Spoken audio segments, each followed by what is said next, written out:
Good morning, dear students. This is our fourth class of articles. सभी विद्यार्थियों को मेरा नमस्कार। और यह हमारी चौथी क्लास है आर्टिकल्स की। इससे पहले हमने पिछली क्लास में आर्टिकल्स की पोजीशन के बारे में, प्रोनाउंसिएशन के बारे में पढ़ा था, कैसा उनका प्रोनाउंसिएशन किया जाता है। अब उसी में कुछ नोट्स चल रही थी, मैं नोट्स समझा रहा हूं। नोट्स नंबर ये फोर्थ है।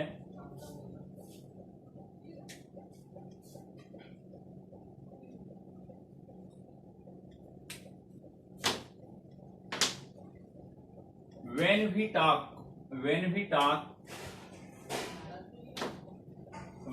talk in English or deliver speech, जब हम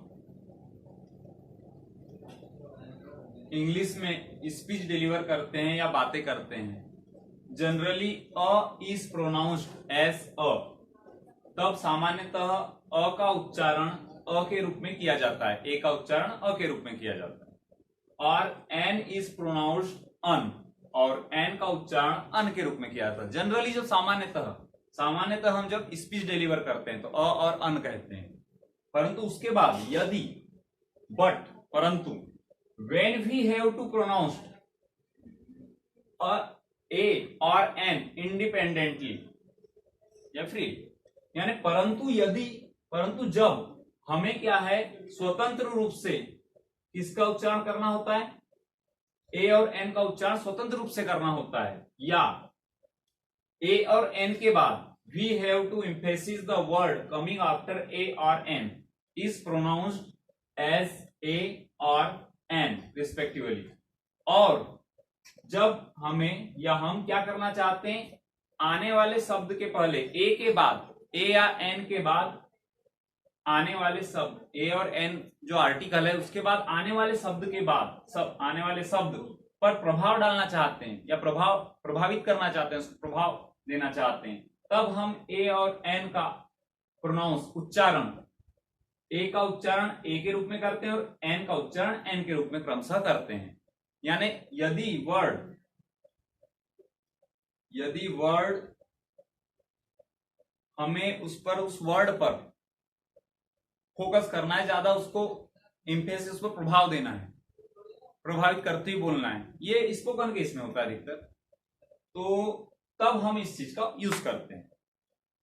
अब जैसे पोजीशन ऑफ आर्टिकल, अब हम पढ़ते हैं क्या आर्टिकल्स की स्थिति कैसी होती है। Rule number first, a an और the takes its position before noun. A an और द अपनी पोजीशन जो है नाउन के पहले लेते हैं। जैसे ये सिंपली सभी जानते हैं, फिर भी थोड़ा समझाना जरूरी है। आई हैव अ बुक यहां नाउन हुआ और उसके पहले ए ने अपनी पोजीशन ले लिया ए आर्टिकल में। अब सेकंड में क्या है, आई हैव बुक, मेरे पास एक बुक है। ही हैज एन अम्ब्रेला, उसके पास एक छाता है। अब अम्ब्रेला के पहले आर्टिकल ने अपनी पोजीशन ले लिया। अब the cow has a tail, यहां दो नाउन है, the cow has a tail. अब ये द काउ क्यों यूज हुआ, अ काउ क्यों नहीं यूज हुआ, ये भी माइंड में सवाल उठता है।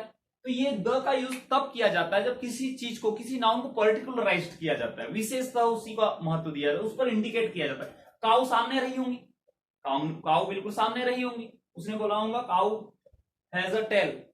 कई बार काऊ की पूंछ कटी भी रहती है ना, ऐसा नहीं होता है, काट देते हैं लोग, तो वैसे ही तो उसने बोला the cow has a tail, यानी वही काऊ है जिसकी वो बात कर रहा है, इंडिकेट कर रहा है उसको इंडिकेट करना चाहता है, तो इंडिकेट करने के लिए उसने द का यूज किया, तो पर्टिकुलराइज कर दिया उसने, तो ऐसे द का यूज होता है।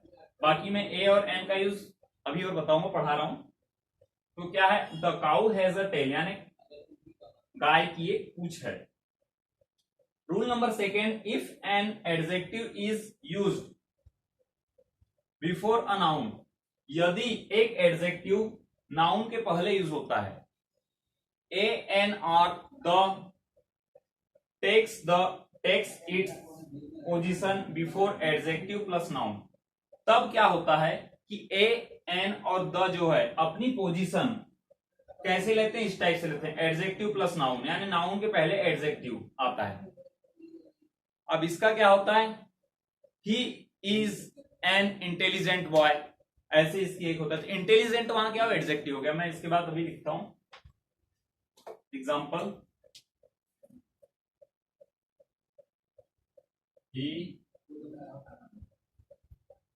Is an